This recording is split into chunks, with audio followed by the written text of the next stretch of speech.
So coming out of that first performance against Masvidal, Usman then went into the Burns fight, which was the original matchup where Masvidal stepped in. And this, in my opinion, was Usman's best performance by a long, long way. It was easier to have a good performance against Gilbert Burns, given the fact that he knew that Gilbert Burns would be throwing powerful overhands and hooks, but really wants the fight on the floor where where his ground game comes into play. I think Gilbert Burns knew coming into the fight that he wouldn't be able to make that decision to take the fight to the floor, and I think he knew that Usman would be able to stop him and make it very difficult for him. I think the one thing people didn't expect was how effective Usman's straight punching would be. And he chambers it so well. He holds his fist right close to his shoulder, so there's no drawback. Most fighters, if they've got their hand out ahead of them, they won't go from here to here. They'll go from here, and there'll be a slight retraction before they go. It's like cocking the hammer of a gun. You cock it, and it shortens the trigger, makes it easier to pull the trigger. If you don't cock it, you can still pull the trigger, but you've got the drawback first. It's an additional effort, an additional movement. And this is where Usman is so effective, because he's not punching with venom, because he's not there to, I'm going to punch you, I'm going to knock you out. He sees his opportunity and he just places with power. Every one of his straight punches is like a piston. We saw it in the Colby Covington fight. We saw it when he dropped Sergio Moraes, closed him down, short right hand against the fence. Damian Maia dropped him in the third round against the fence with a right hand as well. His straight punching is by far the best facet to his striking game. And a good jab, especially someone that's ambidextrous, that can just slip their head off the center line and keep firing down the middle, is problems for anybody. It's problems for anybody. It doesn't matter how good a striker is. And with the constant threat that Usman can level change, drive him into the fence, it may allow him to push Masvidal around. It may allow him to tire him out in the first round, part of the second round, and then keep Masvidal up against the fence where he can just jab and cross his way into range. And if he falls a bit short, then he can fall into a clinch. And Masvidal's very accepting of the clinch against the fence because he knows he's got good takedown offense against the fence. If Usman wants to take Masvidal down and control him, taking him down away from the fence is going to be the better thing to do.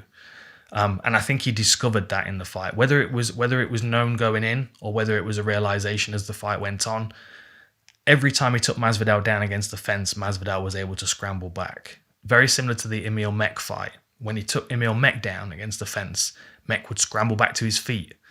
When he took Emil Mech down away from the fence, then he was into Usman's wrestling game.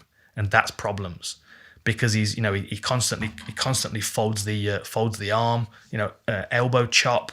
He's pressuring him with his shoulder. He's binding his legs. He's got such good oppressive top control that he doesn't establish very well when people are up against the fence. As soon as he takes somebody down out in the open, then he starts to work to very advantageous positions like the back or like mount, where he can start working that arm triangle that I mentioned. Haider Hassan, that's the fight with the arm triangle. But there are a few times he sets it up. He attempts it against Emil Mech, but he manages to bail out of it. So with that in mind, Masvidal has to keep the fight moving. He has to keep the fight. If there's a situation where Usman is trying to take him down out in the open, away from the fence, that's where he's got to invest some of his cardiovascular energy. He's got to invest in getting back to his feet there. Watch his Rustam Habilov fight. The scrambles in that were amazing. He even got knocked down with a head kick and then went into a 90-second scramble, which was awesome. I think he's got good wrestling ability, and I think if he keeps scrambling and keeps moving, at least scramble to get back to the fence, so he's got an additional limb to lean on in the fence, he can walk his way back up. I think that would be the smart thing to do.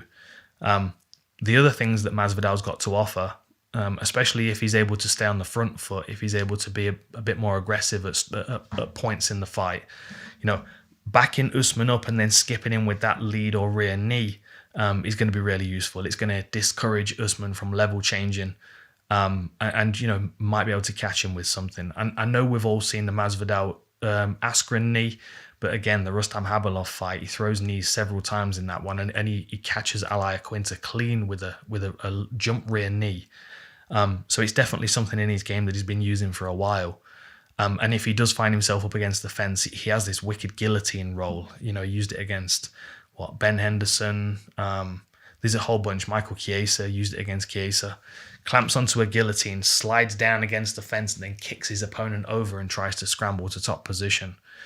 Doesn't always get there, but certainly it keeps the fight moving. And if he doesn't get to a better position, and if he does get to a better position, then he can start attacking that neck. He's got a good Darce attack. Caught Michael Chiesa with it, but has attempted it on a few people. He almost got Cruikshank with it as well.